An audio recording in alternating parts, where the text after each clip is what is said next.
Eh bien, bonjour à toutes et à tous, bienvenue pour ce deuxième numéro des dilemmes du MJPM. On va traiter aujourd'hui de la question de la désignation ou de la substitution du ou des bénéficiaires des contrats d'assurance vie. Vous le savez, en curatelle, cette désignation nécessite l'assistance du curateur. C'est ce qui ressort très clairement des dispositions du Code des assurances. Et un autre enseignement de ce même code, c'est de nous dire que finalement cette clause bénéficiaire peut se situer dans plein d'endroits différents. Si on la retrouve majoritairement dans la police des contrats d'assurance, elle peut également être localisée au sein d'un testament.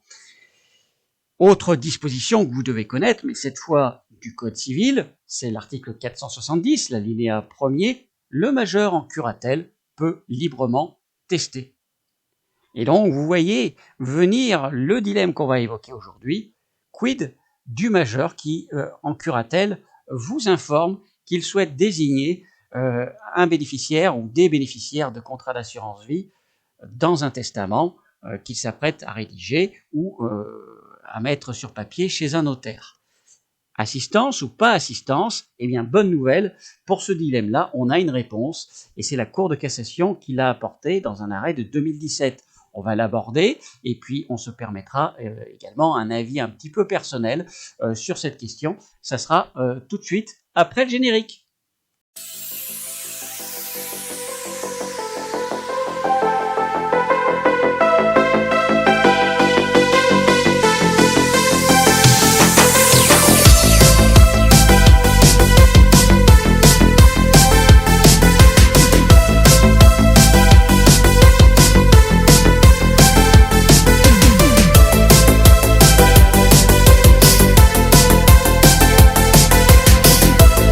Et oui, donc comme je vous le disais, c'est la deuxième chambre civile de la Cour de cassation qui a répondu aux questions posées finalement par ces textes dans un arrêt du 8 juin 2017.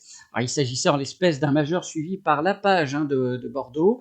C'était une mesure qui leur avait été confiée en décembre 2008 et 2 mois plus tard, le majeur qui détenait 2 contrats d'assurance vie auprès de 2 compagnies d'assurance différentes, me semble-t-il, leur a adressé une lettre pour que dans chacun de ces contrats d'assurance vie soit modifiée la clause bénéficiaire. Alors de ce qu'on comprend, c'est sa fille qui était désignée, dénommée Nadia, et il voulait que ce soit plutôt son fils finalement qui recueille le bénéfice de ces 2 contrats d'assurance vie au moment de son décès. Donc un fils qui s'appelait Yannick. Donc il a fait ces 2 lettres et cohérent avec lui-même finalement, 1 mois plus tard, et il se rend auprès d'une étude notariale pour rédiger un testament sous la forme authentique. Et là, il confirme cette modification des clauses bénéficiaires en désignant encore une fois son fils comme étant bénéficiaire des 2 contrats d'assurance vie. Alors, il se trouve que l'assureur a effectué correctement son devoir de conseil puisqu'il a alerté visiblement les principaux intéressés sur le fait que, pour être valable, cette modification nécessitait l'assistance du curateur. Alors, une assistance du curateur qui se fera attendre, puisque elle interviendra, mais pour un seul contrat, en octobre 2009, donc 6 mois après, comme je vous le disais, elle sera faite que pour un seul contrat. Le curateur a envoyé une lettre comme quoi il donnait son accord pour une modification d'une clause bénéficiaire. Donc le problème, c'est que le majeur va décéder finalement à peine 1 an après le début de toute cette histoire, en mars 2010, et évidemment le fils va être déçu puisqu'il va recueillir le bénéfice que d'un seul contrat d'assurance vie, celui pour lequel l'assistance du curateur a été matérialisée. Pour l'autre, en revanche, elle a été attribuée intégralement à la fille. Donc voilà. Et bien forcément, on peut l'imaginer, le fils n'était pas content. Comme disent si bien les jeunes, il a eu le seum.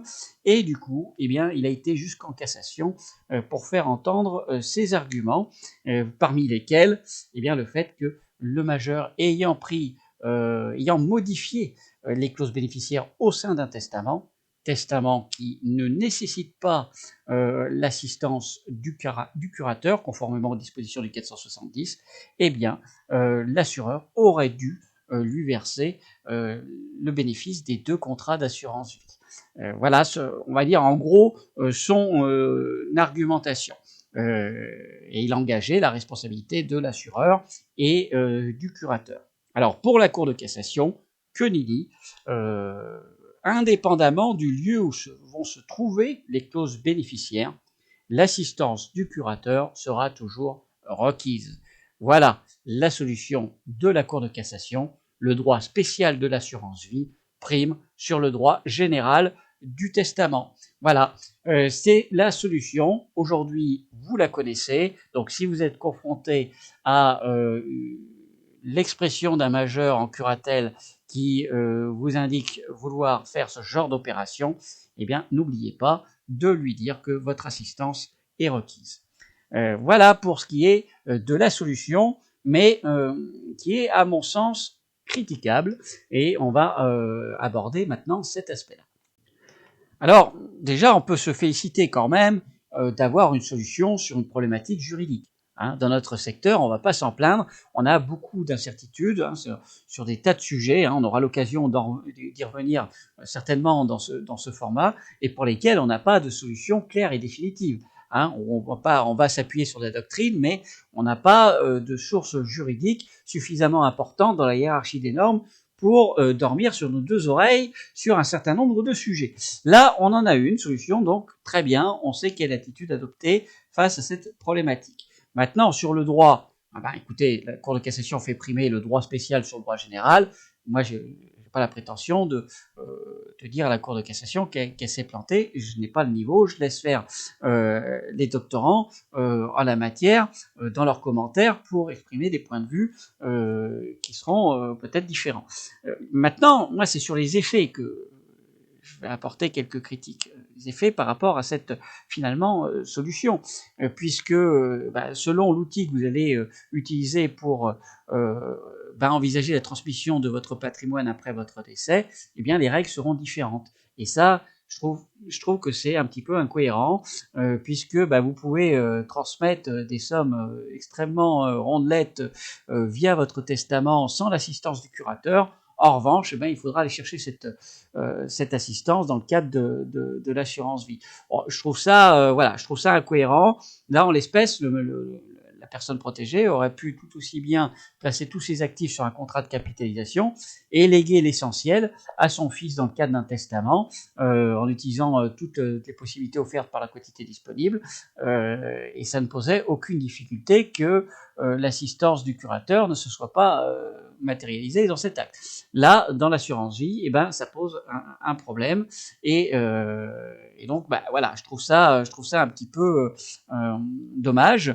Alors la stipulation pour autrui de l'assurance vie, je vais expliquer un peu ça, c'est ce qui fait que le contrat d'assurance vie, en tout cas les actifs détenus dans les assurances vie, ne sont pas traités dans la succession. Pourquoi ? Puisque de cette stipulation, en fait, va naître un droit direct auprès du bénéficiaire qu'il détient contre l'assureur et qui est réputé exister depuis le jour de sa désignation. Voilà pourquoi ces actifs n'apparaissent pas dans le patrimoine du défunt et qu'ils sont traités hors succession, sous réserve des cas de primes manifestement exagérées, par exemple. Mais une fois qu'on a dit ça, on est bien obligé de se dire que, de toute façon, que vous désignez un bénéficiaire dans le cadre d'une clause d'un contrat d'assurance vie ou que vous désignez un légataire dans le cadre du testament, l'objectif est le même, c'est envisager la transmission après votre décès. Le seul cas qui, à mon sens, en matière de clause bénéficiaire, nécessite absolument l'assistance du curateur, c'est le cas de l'acceptation du bénéficiaire, puisque depuis une loi de 2007 ou 2008, je ne sais plus, cette acceptation du bénéficiaire doit répondre à un formalisme assez important pour être pleinement valable. En gros, tout le monde doit signer aujourd'hui. Souscripteur, assuré, assureur, bénéficiaire, tout le monde doit signer cette validation de l'acceptation du bénéficiaire dans le cadre d'un avenant. Pourquoi là l'assistance du curateur devra toujours être requise ? C'est parce que cette acceptation, cette validation de l'acceptation du bénéficiaire va emporter des effets durant la vie du souscripteur et donc du majeur protégé. Une fois que cette acceptation du bénéficiaire est faite et qu'elle est en bonne et due forme, eh bien vous ne pouvez plus le révoquer sans son accord, vous ne pouvez plus procéder à des rachats sans son accord, idem en matière de nantissement, bref, vous êtes entravé dans la gestion de votre patrimoine pendant votre vie. Donc là, pour moi, là c'est clair, l'assistance du curateur devra toujours être requise. Maintenant, sur le choix de la ou des personnes dans la clause bénéficiaire, là, à mon sens, on est plus sur le domaine du personnel, voire de l'intime, que sur une démarche patrimoniale. Parce que si le choix du véhicule assurance-vie relève vraisemblablement d'une réflexion patrimoniale, les personnes que vous allez désigner, ça c'est vraiment ce qui relève de l'intime. Donc, et d'ailleurs, j'arrive à comprendre le temps passé par le curateur dans cette affaire avant de matérialiser son assistance. Rappelons-nous, il est désigné fraîchement et 2 mois après, le majeur protégé s'engage dans cette démarche-là, ce qui suppose que le curateur s'implique dans des actes qui sont quand même très personnels et qui suppose en plus une révolution radicale finalement dans les dispositions qu'il avait prises avant la mesure, puisque là il ne s'agit pas d'ajouter un fils à une clause bénéficiaire, mais bien de remplacer un enfant par un autre. Donc j'arrive à comprendre que le curateur, je ne sais pas si c'était dans cette logique-là qu'il a pris le temps, mais j'arrive à comprendre qu'on prenne un peu le temps de se poser, de connaître son majeur protégé, de connaître sa cellule familiale, son environnement patrimonial, avant de matérialiser son assistance sur un acte pareil. Là où c'est un peu plus contestable, c'est même très clairement contestable, c'est pour la deuxième modification, puisque on nous dit dans l'arrêt que bah oui, elle n'est pas intervenue. Elle n'est pas intervenue durant la vie de la personne. Mais il s'avère, et ça on le comprend en lisant les conclusions de l'avocat du fils, c'est que le curateur a matérialisé aussi son assistance pour la deuxième modification, mais 2 mois après le décès, en mai 2010. Donc là, clairement, c'est litigieux. Soit on arrête de coche, et après on s'abstient, soit on porte assistance au majeur, mais on le fait durant la vie de la mesure. Voilà. Mais globalement, on peut comprendre effectivement les réserves, en tout cas le fait qu'on ne se précipite pas dès l'ouverture d'une mesure dans ce genre d'actes qui sont intimes et personnels. Toujours est-il, c'est si on prend de la hauteur sur cette affaire, on ne peut que constater que malgré le fait que le majeur ait exprimé sa volonté, qu'il l'ait réitérée à plusieurs reprises, de manière écrite, de manière orale, en se rendant dans son étude notariale, eh bien sa volonté au final n'est pas respectée. On peut trouver ça regrettable, d'autant que je ne suis pas sûr que malgré l'absence d'assistance du curateur durant sa vie sur la modification d'une des clauses bénéficiaires, je ne suis pas sûr que cette modification entraînait un préjudice pour lui, puisque, encore une fois, les effets se traduisent au moment du décès. Donc, voilà, personnellement, je pense que les textes devraient évoluer en la matière et laisser le curatellaire choisir ses bénéficiaires sans forcément aller rechercher l'assistance du curateur. Voilà, dites-moi ce que vous en pensez, vous, en tout cas dans les commentaires, et je mets tout ça bien sûr sous la réserve des cas d'insanité d'esprit ou de consentement vicié. Voilà, il n'y a pas qu'il n'y ait pas de doute sur cela. Voilà, dites-moi dans les commentaires ce que vous en pensez. N'hésitez pas à liker, à partager le podcast. Rappel aussi, vous pouvez nous soutenir via Tipeee. Les mugs sont toujours commandables, je le dis aussi. Et pour ma part, je vous retrouve prochainement. Au revoir.